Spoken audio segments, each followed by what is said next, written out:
stay tuned because for the next 60 minutes, Motorsports Unlimited is on the air. Hi, I'm Jerry Bryant, and these are the lovely ladies of motorsports. And all this hour, we're going to have 60 minutes of action-packed excitement. All kinds of exciting things will happen.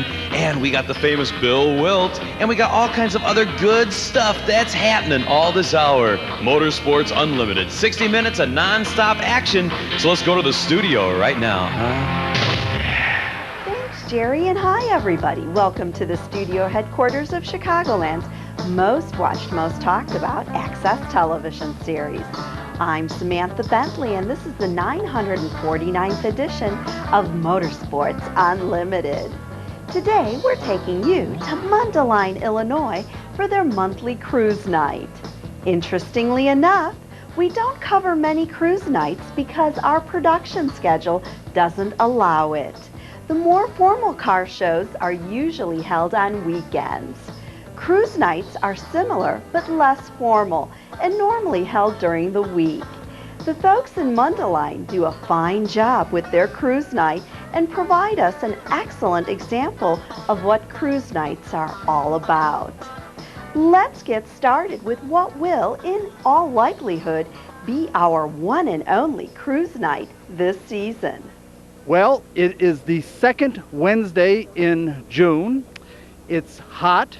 We're in Mundeline, so that must mean it's time for Park on Park. And as Chuck pulls his camera shot back, you can see that the reason this is called Park on Park is because we are, in fact, on Park Street. And Chuck, before you come all the way over here to the guys, I want you to bring the camera shot to that window where it says Mundeline Main Street, because apparently that's the organization that kind of aids and assists in putting the car show together along with the car club. And we're going to find out all about that right now. First of all, you are. I'm Deke. Deke DeCalliway. Go ahead. You changing names on me now? No, I've always been Deke. Pete DeCalliway. Okay, and your role here? I'm just one of the guys working, doing the. We all of us pitch in and put the show together. Hold on, you are. Tony Christie. I'm president of On the Road Classics, vice president of Mundeline Main Street. Okay, I was going to try to give the car club name, but it was more than 2 words, so I said I'm going to screw this up, so I'm going to let the president do it. So one more time. It's On the Road Classics. On the Road Classics. That's the last we talked to him when we got a pretty girl. We go right to her, and you are. Marion Rodriguez. I'm executive director to Mundeline Main Street. Okay, what is Mundeline Main Street? It's a downtown revitalization organization that works with the downtown businesses and the community. Matter of fact, Chuck, if you would, I would like you to take your camera shot over here. Go all the way to that tree there, and I don't know if you can see it from your angle, the cast iron that's around the base and all the cobblestone. Then bring the shot back slowly to show a little bit of the cafe there that's on the outside. And this is something that a lot of the small towns are revitalizing their downtown. This would be called the downtown area in Mundeline, correct? Correct. Okay, and let me just, before I get too far away from this, where we are, this is Park Street, yes, but as far as somebody coming from another place would want to know, it's Route 45, which is Mannheim Road, and Route 176. It's Lake Street. We went through this last year. It's still Leave the poor guy alone. And the guy on the south side is going to tell me it's LaGrange Road. LaGrange Road, okay. Right. Okay, so it's... But it's Route 45. It's LaGrange Road, it's Lake Mannheim Street, Road, it's Lake Street when you get up north. But it's Route 45. Exactly. So we're talking about Route 45 and Route 176, and we are 1 block south of that. Have I got it? Right. Okay, Got it. and you are? Corey Smith, Vice President on the Road Classics. Okay, and what are you going to be doing here tonight? Pretty much anything Tony doesn't want to do. Okay, that's it.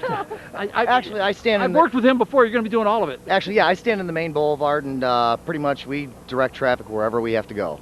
How many guys does it take to put this thing on? Because I see a lot of blue shirts around. We can do it with as little as 8. We like to have more than that.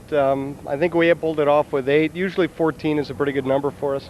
That's how many guys we got in our group. I'm sorry? That's how many guys we got in our group is 14. Okay, we got one more. We've got one more that's joined us. He's got the right shirt on, so I assume he's part of it. And go ahead and tell the folks who you are again. Hi, I'm Scott Mish. And your role? I'm the secretary of the On the Road Classics Club, and I'm in charge of membership. Advertising and help me out here, guys. And a Buick owner. Marketing. Marketing. Everybody's buzzword these days. Marketing and advertising. Who can tell me, you guys, this thing has grown and grown and grown over the years. I have 2 questions. How many years has this been going on? Who can say it? Fifth year. Fifth year going on. And what is the largest number of cars you've ever had for a turnout? We've had about 516. Have you got room for 516 cars? We can squeeze them in just about everywhere. Okay, and we should also say that this is for pre-77 cars? Right. Yep. Right. Okay, it's all pre-77 cars. Pre-1977. So even with pre-77 cars, you guys are capable of getting 500 cars out here? Yes, yes. Pretty impressive. Nice cars and some beautiful cars. There's no two ways around it. I will tell you something you probably don't know. You've got a big star here tonight, whether you know it or not. I met him. Bob McKee is here. Do you know famous IndyCar builder? Right. Yeah, right. pretty cool. Right. I was really surprised to see him standing there. So anyhow, we're going to get started now. Anything you guys want to say before we get going? Yes, because she's going to do marketing. I can see it. I Well, can see it in her eyes. I help Scott with marketing, but no, we really do get a lot of support from the Village of Mundeline, the Mundeline Police Department, and the Mundeline Public Works Department. That's who helps us put this show together also. Let's tip our hats to the leadership in Mundeline. There's no question about it. This kind of stuff just can't happen if you don't have the cooperation of the, I don't know if you have a mayor or a city president or whatever the mayor. He will be here shortly. If you don't have the help of the mayor and the police department and all the rest of it, there's a lot of things people don't think about. There's going to be Dixie cups floating around afterwards, and so you've got to have streets and sand. Good job. Yeah. Everything's cleaned up. Everything's out here the day of the event.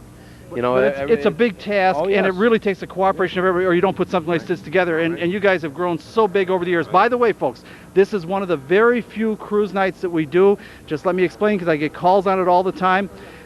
We need to shoot our programs on the weekend because it takes a whole week to make a program out of it. So right now, the studio that we use every Wednesday night is sitting empty Sorry. while we do this. Sorry. Yeah, I bet you're sorry.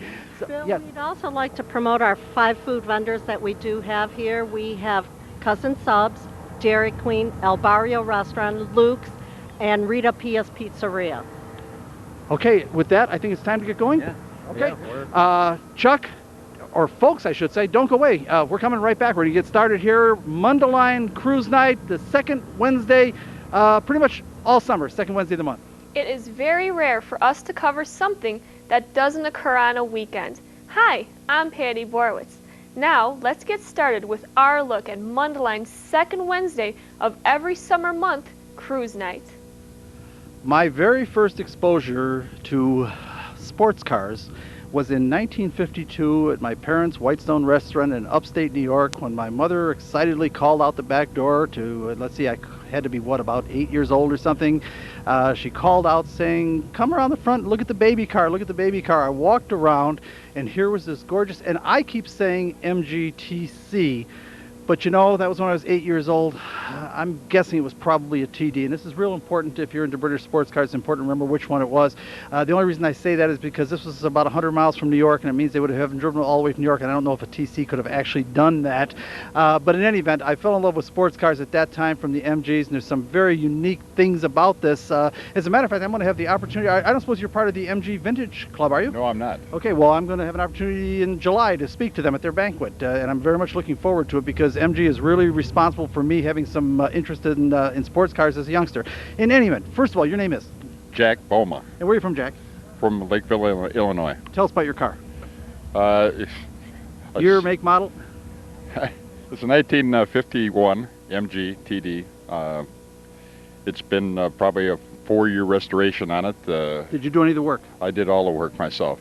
You personally did the hammering and sawing? Right. Oh, not bad. We even painted it. So I did not restore the motor, though. I had another friend that was more adept to, he knew that was his age, and that was his business. And my first exposure, though, it had silver wire wheels. Did some of them have wire wheels? This one has steel wheels. Yes, they did. Okay, so that was not inaccurate then. No, it wasn't. Matter of fact, the ones just before this, the 50 and below, all had wire wheels. What I have my own opinion as what do you find to be the coolest thing about this? As far as the driving experience. Warm summer nights, get out and just cruise with it. Just stay right nice. here. I'm going to show the audience. I'll tell you what's cool about a car like this. This is the way you enjoy a sports car, an early British sports car. Look at the way the doors are cut down here. When you sit in this car, your elbows stick out the side, and if you fold the windshield down flat, it's almost like a motorcycling experience. This is very cool, and you can't have much more fun on 4 wheels. If you were having more fun, you'd have a motorcycle instead of a car. Have I got it about right? Isn't that cool, though? That's correct. Suicide doors, that's what they call Isn't that cool with the elbow sticking out and all that? Yeah. Now, do you ever do it? Do you ever put the windshield down and put on a set of motorcycle glasses, or no? Not yet. But it's fun. Black Hawk, I've seen them race out there, and it looked like a lot of fun. It is. It really is fun. Now, what size engine is this? That's a 52 horsepower, 4-cylinder engine. And I would be willing to bet you have as much fun as anybody with 500 horsepower. I do have my fun, yes. Okay. I can't burn the roads up, break an axle real quick. Yeah, But this is about something different, though. Anything that I haven't noticed about your car that you'd like the audience to know? no, it just has my fingerprint all over it, and I'm proud of that. Well, you should be proud of it. It's a great car. And Chuck, once again, show the audience the car. This is my introduction into sports cars back in 1952. And as soon as I saw it when I walked by, it stopped me in my tracks, even now. Very cool. Hi, I'm Janine Lauschat. Let's meet the motorsports superstar Bill mentioned in the opening interview. IndyCar fans, Can-Am car fans are going to recognize the McKee name right away. This was one of the big-time guys in those sports and happens to be a local guy that we really ought to be proud of, and I'm not sure enough of us really know about him. First of all, tell the folks who you are. Bob McKee. And Bob, you have a shop still, or help me fill me in? In Lake Zurich in the industrial park we have a shop and do restoration work and prototype work. How would you best describe your background? It's kind of hard because it's pretty varied. Well, it was a fun, varied background. Started out with NASCAR stock cars and then Indianapolis cars back in the old Roadster days. I think that's what I know you best for, yes. Right. And then we built Can-Am cars, the Howmet turbine cars that ran at Sebring, Le Mans, Daytona. Sports cars, Trans Am cars, a little bit of all sorts of things. Well, of course, you know, I hate to say this, we have to explain to the audience what Can-Am means now. Can-Am cars were one of the most kick-butt series of all times. I hold it right up there with the Killer Bee cars, if you know what those were from the rally. Weren't those cool? Right. Okay, there are certain classes of cars, and I'm going to see if he agrees with me because I got a guy here that's intimately familiar with it. My all-time favorite race car in the world is the 917 Porsche. Okay, and I would guess that you hate that car. Well, it was an awfully good car. Won a lot of races. But you know what I mean, though, right? Oh yeah, it was. But the reason you hate it? It was hard to beat. It killed the Can-Am series. It did. Essentially, what they started the Can-Am series, what it was supposed to be was using these very sophisticated monocoque British chassis like Lolas and things like that, and stuffing in big, high horsepower, big block American V8 engines behind them. So you'd have these 700 and 800 horsepower Oldsmobile 455 inches and 427 Chevys and all of the rest of it. And these were awesome cars, and they'd run 180 miles an hour down a straightaway at Road America and all that. And then all of a sudden, Porsche looks at this and says, you know what? We can do better than that. So they come over there with their, I believe, a Pose 12 turbocharged 1200 horsepower. And Mark Donohue drove it, and Roger Penske ran the team, and they were unbeatable. And it seems to me they still hold the record at Road America, lap record, or do you know? I think for sports cars they do. Yeah, it's pretty cool. And anyhow, folks, what I'm saying, that's why I'm kind of teasing, but nobody would know better than Bob as what ended up killing the Can-Am series, and I believe it was my favorite race car, the Porsche. But before the Porsche came in, that series was fun, wasn't it? Oh, it was. And there were virtually no rules, anything with four wheels and two seats in it. That was a sports car, you could race it, so it made it fun to design them and build them. Okay, now we're going to talk about the car you've got here tonight, because I must tell you this is a little bit unusual from my perception of Bob McKee and McKee Engineering. What have we got here? Well, it's a car or a motorcycle actually, that we did the prototypes for. Lou Richards was the fellow that had the original concept. We built the first 9 prototypes, and this happens to be one that one of my customers got, and we freshened it up a little bit. 250 of them were built. What kind of an engine? It's a Citroen engine out of a French car. Sure. Well, you know, when you say a Citroen, I've said this on the program before, I know you're not familiar with it, but the French don't really build cars. You know, they build Citroens and Renaults and Peugeots, but they don't really, you know what I mean? They do things different. They sure do. And you know what? I've developed an affection for it of recent years. They're different, neat. Yeah, cool. Very cool, as a matter of fact. And what is the total weight of this thing? This is about 1,450 pounds.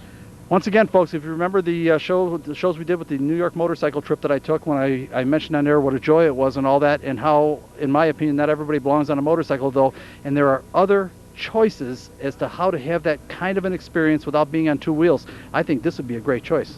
Well, it's fun, and it has front-wheel drive, the 2 wheels in the front, and steers at the front, so it's very, very stable. It'll out-corner virtually any car here. As a matter of fact, don't you think it's kind of an interesting project for a guy with your background of Indy cars and Can-Am cars and all that to have a 3-wheel Citroen-powered vehicle? Well, it was an interesting challenge, so we went ahead and built it and had a lot of fun with the project. One last question. given what you've done over the years. Have you got anything rolling around your head right now you'd like to do? Well, I got an Airstream camper, and I hope to go out and use it a little bit right now, but we've sure had a lot of fun doing race cars of all types. So you don't have anything rolling around in your mind right now? Some kind of an F1 car or something? Well, there's a lot of things we could build, but boy, it's gotten so expensive, it's hard to have fun doing it anymore. And sometimes it's time to coast. Yeah, well, that's true, too. Okay, my friend. Anyway, Bob McKee, McKee Engineering. Chuck, take a look. This is not exactly what I would have expected him to bring. I was thinking maybe a Can-Am car, but pretty cool. That is cool, and quite a surprise to find at a cruise night. Let's shift gears to something a little more typical. Here's a hint. It's a 426. I would like to remind the audience once again that we are, in fact, at Park on Park in Mundeline, and this is the second Wednesday every month during the summer months that they have an incredible cruise night out here, that they draw as many as 500 cars. As Chuck slowly pans across there, this is the downtown area that's been totally refurbished in a sort of quaint, charming way with cobblestone and street cafes. It's very, very cool. It's just a wonderful place to spend an evening. And we, of course, are here to enjoy the cars, and look what I found. First of all, you are. I'm Dennis Stein. Where are you from, Dennis? From Zion, Illinois. Tell us about your car. The car is an original 426 street wedge, which would have been a single four-barrel, four-speed car, and there was a Connecticut owner who did the max wedge conversion to it. The automobile's putting out about 500 horsepower right now, and I retain, for nostalgia, I retain the solid lifters. And make your model?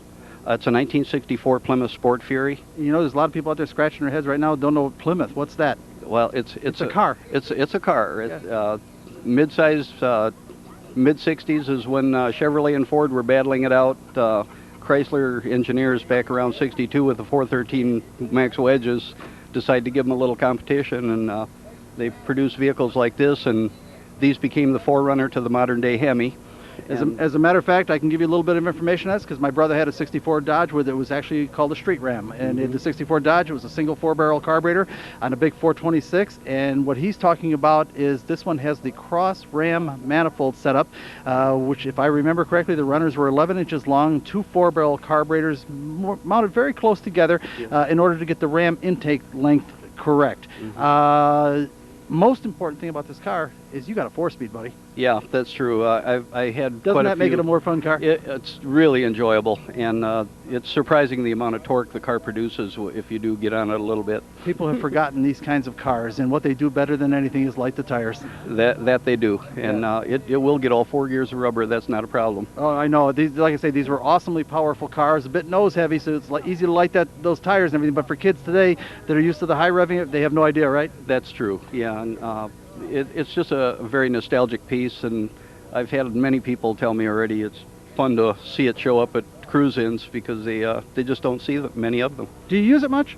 Not a whole lot. I do drive it daily in the summer, but in the winter it's laid up and stored in the garage. You know, the cool thing about it is, of course, it's, anytime you've got something like this with a cross ram manifold, two four-barrel carburetors, and it's, from the 426 engine, all that's very cool. But the thing that makes it the coolest, and this is hard for a lot of folks to understand, the thing that makes it the coolest is that it's got a 4-speed.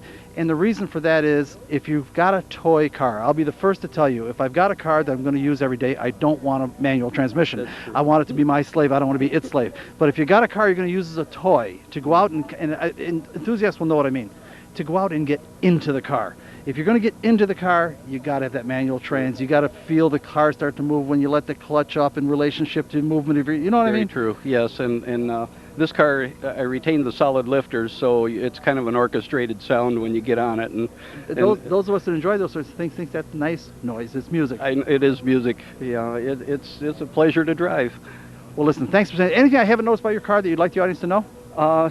Just that in its history, early years, it had a racing history. I do have a magazine article from 1984 on the vehicle where it was out east in Connecticut, and it was the Connecticut owner that did the max wedge conversion, and they did a real fine job, and the car performs really well.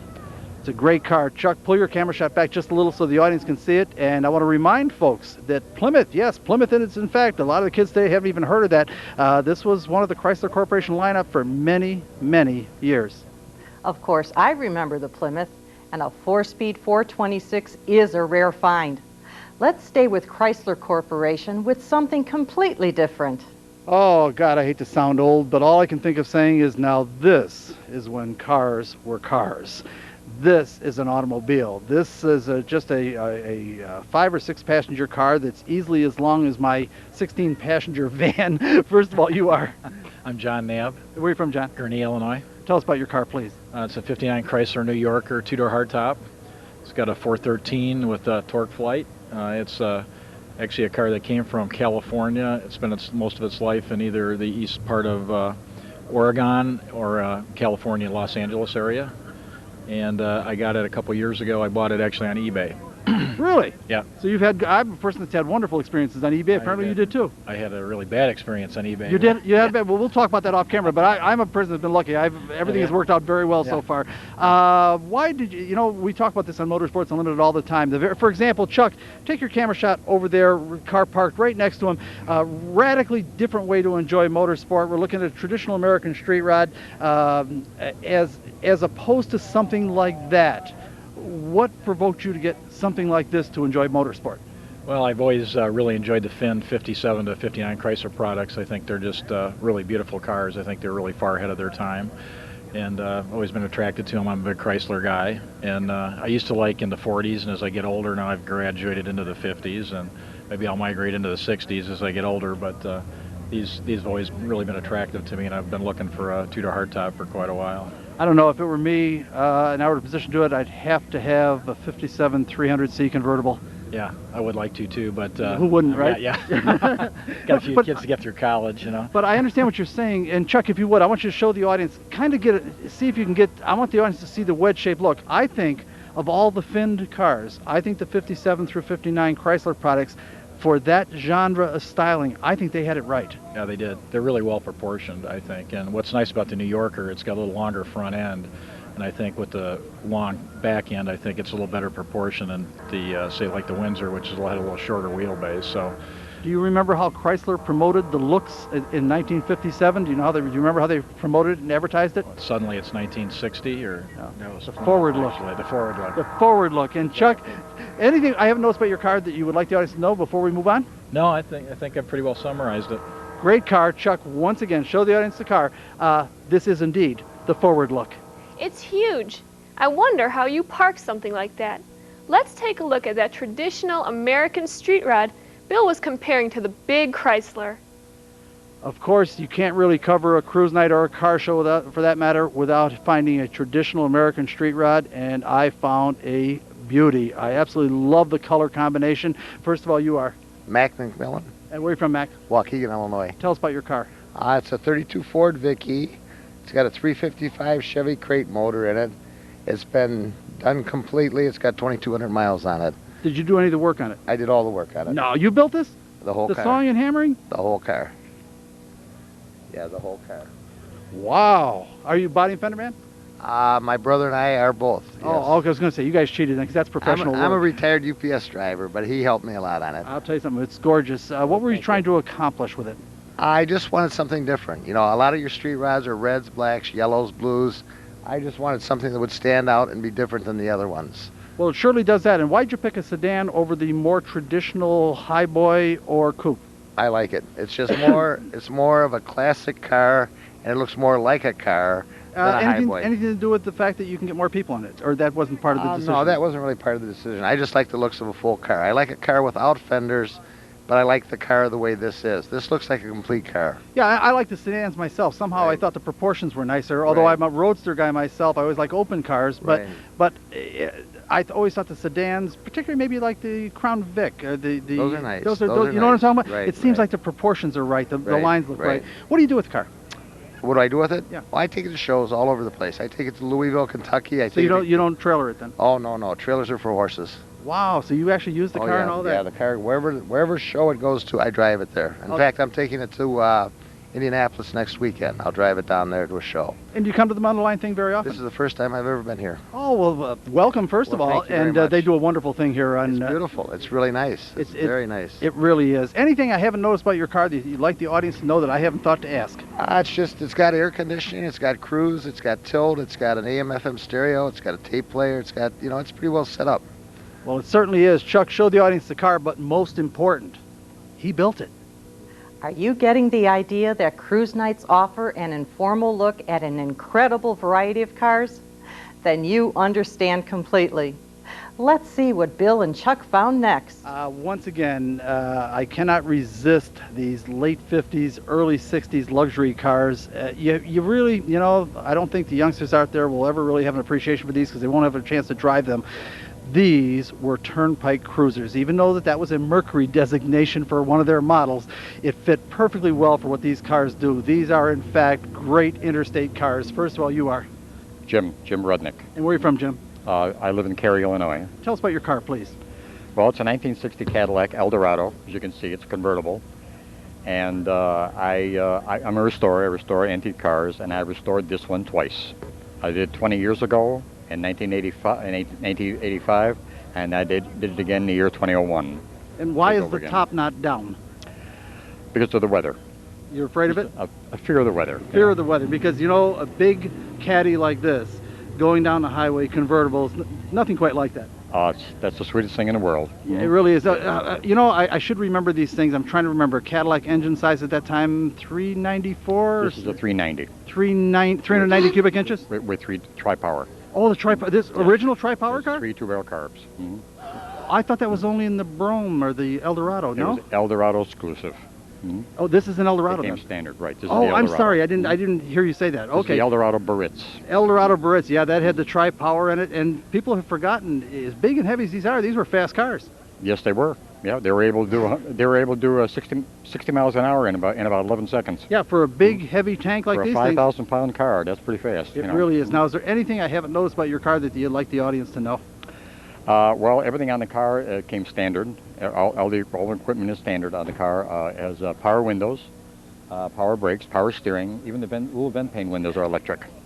Which, at that time, was a big deal. Well, sure. Well, Cadillac knew how to please back then. Absolutely. As they do now. As they do now. Still, Cadillac's still a fine mark, no question about it. Well, listen, thanks for spending a little bit of time with us. Chuck, once again, show the audience the car. This, again, is not something you're going to see every day. And quite frankly, seeing it really isn't important. If you get an opportunity to drive one of them, that's what this thing is really all about. It's a little hard to describe, but try it and you'll know what I'm talking about. It's huge, Bill.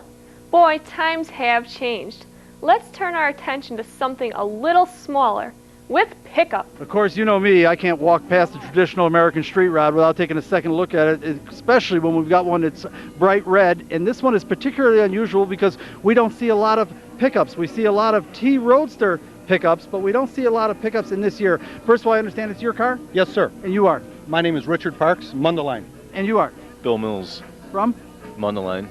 Richard Parks? So you're part of Park on Park Street? I wish I was, but no, I just come up here and park. Name. Oh, yeah, that's it. Park. Oh, okay. Tell us about your car. This is a 31 Ford pickup truck. I got it down in Biloxi, Mississippi. Had a lot of fun with the thing. I mean, it really does some nice speed. Of course, I'm not going to say I went 100 miles an hour last weekend, but we really did good with it. And my buddy Bill here, he's my mechanic. He cleans it up, keeps it nice and clean for me. Okay, what's your intention of the car? You told me before we went on that you didn't build it, that you just recently acquired it. Yes, I got it at an auction in Mississippi from a guy in Chattanooga that builds these. He builds 2 a year. Okay, myself and all of my friends, we're all the guys when we were 16 years old, we were doing engine swaps and all the rest of it and spent our whole life in cars. So I'm always interested when somebody that does not appear to have that background, why would you want something like this?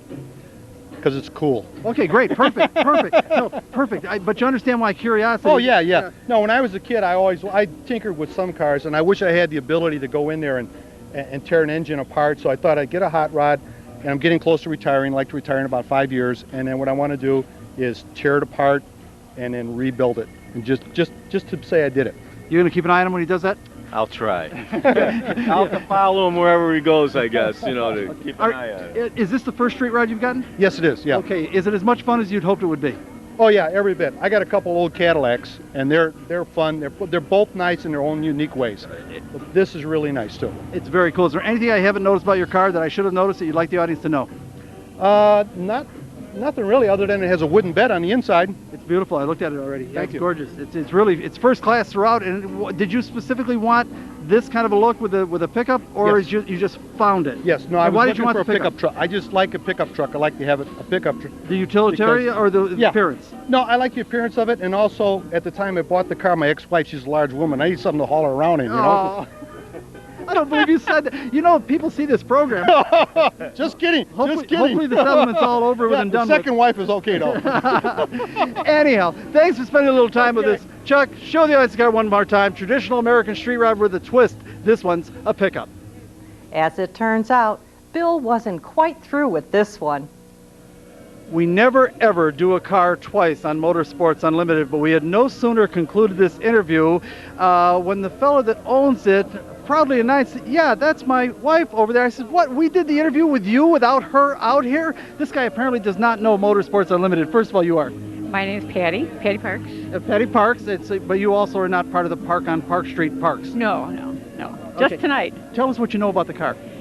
It's a 31 Ford. It's got a Corvette frame and engine. It goes fast, goes 100 if we don't get caught. And it's fun. Are you having fun with it? Oh, yeah. Are you really? Oh, yeah. Okay. I often wonder, because usually the ladies, quite frankly, we sort of drag them kicking and screaming into our sport, but you're actually enjoying it? Oh, I love it. Okay, great. Well, listen, we already know the rest of the car, but I just wanted to make sure we got you on camera. And if I'd had my druthers, we wouldn't have used him. We would have used you instead. Chuck, I want you to frame this up. I'd like you to stand there, lean against the car like that. I'm going to step out of the shot, and I want you to look at the camera with a big smile. Now, that's the way a street rod ought to be photographed. Bill. He'll never change. Let's move on to something completely different. I must say that I am really impressed with the variety of cars here at this Mundeline Cruise Night. Some things that I really, really don't expect to see. We have an extremely exotic sports car here, and first of all, you are? John Spina. Where are you from, John? Long Grove, Illinois. Tell us about your car, please. It is, well, the best way to describe it, it's a hybrid. It starts out with a Daytona coupe front end, which is what you see here, that was made back in '65. And the rest of the car is a roadster that was built based on just the Cobra concept. It was originally designed by Factory 5 Racing, and they came up with the idea. They built the coupe, and they decided to make a variation to it, so they came up with a roadster, for all intents and purposes, a Daytona Roadster. It's very, very cool. And were there any more of these, or is this the only one? This is actually VIN number 001. It's the first one off of their assembly line. It's a car, a body and frame that you can buy from Factory 5 Racing out of Massachusetts, and it's the first one out of it. It's been a 2-year project for me, so I finally got it on the road. Now, did you build it or did you buy it? Yes, I built it. Okay, driveline, what have you got? Buick Grand National. What a surprise. Tell the audience why I say that. Well, you asked because you had done one on my other car, which is actually now 10 years old, the Cobra, which is Everett Morrison, again, Buick Grand National powered. Right, one of the most unusual Cobras I've ever seen. There's lots of Cobra kit cars around, and I think it's just a wonderful thing to do if you're going to do a kit car, because they really hold their value, and you get something back for your investment and all the rest of it. However, almost all of them are small block Chevys. Then there's a couple of purists that'll use a small block Ford, and a couple of real purists that'll use a big block Ford, but only one person that ever put a Buick V6 in it, and guess what? I think it probably worked better than everything else. The car ran low 11s, it got 25 miles to the gallons, and the guys in the big blocks would just go out of their mind with that car. So It was got to be really part of the fun. Oh, absolutely. So this one has got the Buick Grand National engine in it. What about trans and rear end? It's got the automatic transmission. It's got a Ford Thunderbird independent rear end. This is a little different. It's got twin turbos instead of a single turbo. So it's basically a stock Buick Grand National, good for up to about 600 horse. And for this car, I'll probably dial it down to somewhere around 400. It'll be a low 11, high 10 car, just the way it sits. How long have you had it running? Just got it running. Just now? Just within the past 2 months. Boy, you're a guy that knows how to have fun with cars. Well, the weather. I had to wait for the weather. No. What I mean by that is that I'm always surprised. The motorsport community, one would think we'd be about originality and creativity, and there's an awful lot of monkey see, monkey do. Right. Your stuff is not monkey see, monkey do. No, my project here was to be different. So when I did the interior, I did it completely differently. When I did the back end, I didn't like the Cobra tail lights, so I went with BMW Z4 tail lights. The front turn signals are actually Volkswagen Beetle. It's got 4 HID headlights instead of 2. That's the real HIDs. Corvette C5 rear side markers. Interior is all tricked out. You'll have to take a look at that because it's very different. Do you have a name for the car? Well, I'm calling it the GN Spider. That's what the license plate reads. GN Spider. GN like Grand National, GN Spider. I'm going to have to remember this. Now, we've got to move on. First of all, I could probably spend a whole show on just this. But, folks, this Mundeline thing here on the second Wednesday of every month during the summer is something that you really ought to attend. First of all, it doesn't cost anything. It's free, so make sure you attend it. And I don't know if I can do justice to this. Chuck, I'd like you to just take your camera shot down here around the corner. And just around the corner, there's a, sort of a restaurant on the corner here. A guy's got a classic vintage Norton motorcycle there. There's 2 or 3 antiques around the antique cars around the corner. And Chuck, keep your shot broad and swing all the way down this way now. And I want to give the audience a little bit of an idea of some of the experience of what they can experience if they attend the Mundeline Cruise Night. This is just the only word I can think of is charming. My husband Art and I attend many cruise nights and really enjoy the laid-back, casual atmosphere. Of course, something like the Mundeline Cruise Night could not happen without the help of community leadership. Let's meet the man who sits at the head of the Mundeline table. Now I'm going to confuse all of you. I said that it was Route 45 and Route 76 and we were 1 block south. This is the other end of Park Street, and it's Park and Seymour Avenue. So you could actually get at it from the other end of it also. Maybe that's probably, I'm probably confusing everybody. First of all, we have the mayor here, and you are? My name is Ken Kessler. Ken, and this is your lovely wife? Is my wife Elizabeth. Elizabeth, welcome to Motorsports Unlimited. Are you enjoying the car show? It's great. It's wonderful to be here tonight. All right, what I really wanted to talk to you guys about is, first of all, none of this stuff can happen. And Chuck, if you would just broaden your shot a little bit and pan off to the right. We've got great antique cars, we've got muscle cars, we've got supercars, and we've got some of the rarest pieces around that I've seen. None of this happens without the help of community leaders, police force, streets and sanitation, and all the rest. This is not easy to pull this off. So you must be a player in this to make it happen. Well, I'm a newcoming player. I've only been the mayor for about a month now, but this program's been going on for about 5 years. It started as just a little idea, as many great ideas start, and it's just grown every year since then. And it's an effort by a lot of people in the community. It's not just the village, it's the people that are in the Park on Park committee, it's Mundeline Main Street, it's the merchants down here. It's a lot of people just coming together, which is what we do best here in Mundeline, is bringing people together and doing good things. Well, I'll tell you something. I don't know, you guys probably don't know this because you're so close to Mundeline. As far as those of us on the outside, what Mundeline is known for is this cruise night. Is that right? Oh, yes. It's very well known for this, as a matter of fact. Do you have an idea of what it might, and first of all, congratulations on your recent election. Thank you. I guess is in order. Do you know what you're in for with this? I'm not sure, but I'm for the ride, I guess. Right now she's still smiling, but it's only been a month. Do you have an idea of what Mundeline might get out of this, doing this cruise night every second Wednesday every month during the summer? Well, what we get out of it is a number of things. First of all, we put Mundeline on the map. More and more people know, oh, Mundeline is about a lot of things, including this event. It also brings a lot of traffic to this downtown area. One of our big challenges at Mundeline has been, what can we do with downtown to make it more viable and more vibrant? What you're going to see in the next 5 to 10 years of downtown Mundeline is a very different landscape down here. We're going to have more condominiums, we're going to have more restaurants, we're going to have more places to drink coffee and do other kinds of things, and we hope this event continues to be a part of it for forever. Well, you've got the first part of it. This is about as pretty as it gets. And Chuck, if you would, take your camera shot over here a little bit this way. I want the audience to see once again the cobblestone, the street lights that are sort of antique street lights. And that. This is an absolutely lovely setting down here. Well, thank you. I was actually on the village board 6 years ago to 2 years ago, and it was during that time that we started this streetscape improvement down here in the downtown Mundeline, because we wanted it to be a place that people wanted to come to. Well, I'll tell you something, it's gorgeous, there's no doubt about it. And one more time, just so that we can keep this straight. Route 45, to some of you that means LaGrange Road, to some of you it means Mannheim Road, to you guys I think it means Park. It means Lake Street. Lake Street. But this is Park Street right here. This is Park. That's why we're parking on Park. Parking on Park, and so I'm so confused. In any event, it's Route 45 and Route 76. Stand on that corner and go 1 block south, and you're here. And this is probably the challenge that a lot of the communities, small communities, have, that the route system maybe bypass their downtown area by a block or two or something like that. I've seen this before, and it seems like a lot of the communities are doing this I hate to say beautifying because it's almost rebuilding the downtown area.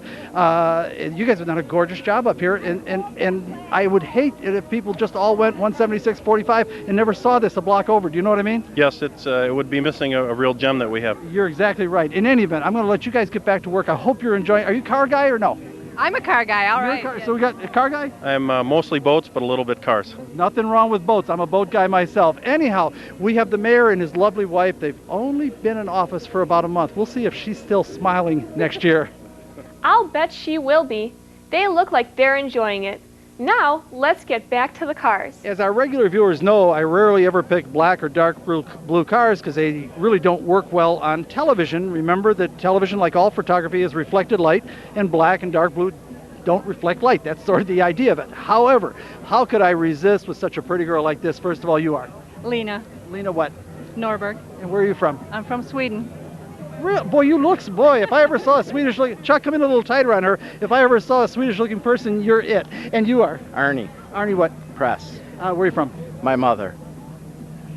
We're not going to find out where you're from? Chicago. You're from Chicago. Lena, please, tell us about the Pantera. The Pantera is it's a real GTS. And as opposed to an Unreal GTS? As opposed to an Unreal GTS, yes. And we love it. Okay, can you tell me a little about the engine and driveline and all that, and what the Pantera history was? I will let Arnie do that. You see why we have now? You see why we need you out here? Because believe me, I would much rather talk to the girls. Trust me, but this happens every time. Tell us about it. There were 150 of them made. 94 came to the U.S. Has a 351 Cleveland motor and a GT40 rear end. Right. What this was is kind of a hybrid. This was at a time this was fairly popular. You were taking the exotic Italian coachwork and stuffing American V8s in them. Probably the Pantera is maybe the best known of all of those that were done. I would think so. Yes. And you want to tell the interesting story about one of the Ford family? I think you should actually. Well, you know, the problem is I can't remember which Ford it was. I don't think it was Edsel Ford, but maybe his son or something. Anyhow, point was one of the Ford family. This, of course, is this was funded by Ford. Man, what was the name of the company in Italy that did it? I hate being old. Yeah, Di Tommaso. Yes, Di Tommaso in Italy actually did the car, but it was really under Ford sold through Lincoln Mercury dealers. Exactly right. So one of the Ford sons was out on the test track with it and flipped it. He flipped over it. Yeah, and he absolutely physically flipped the car. And I have a feeling that was about a year or so later, that relationship with Di Tommaso and Ford. So 73. Yeah, it kind of ended and everything. But it doesn't mean, Chuck, show the audience. You know what? Forget about showing the audience a cool car. Frame her up like that. This is a Swedish girl. Bill, Bill, Bill. Don't you get tired of hearing us say that? Now let's check out something that stumped Bill. A car he hasn't ever heard of. Well, I must admit, folks, I've been in motorsports a long time. Been doing Motorsports Unlimited for 18 years. We have done many thousands of cars on our show over the years.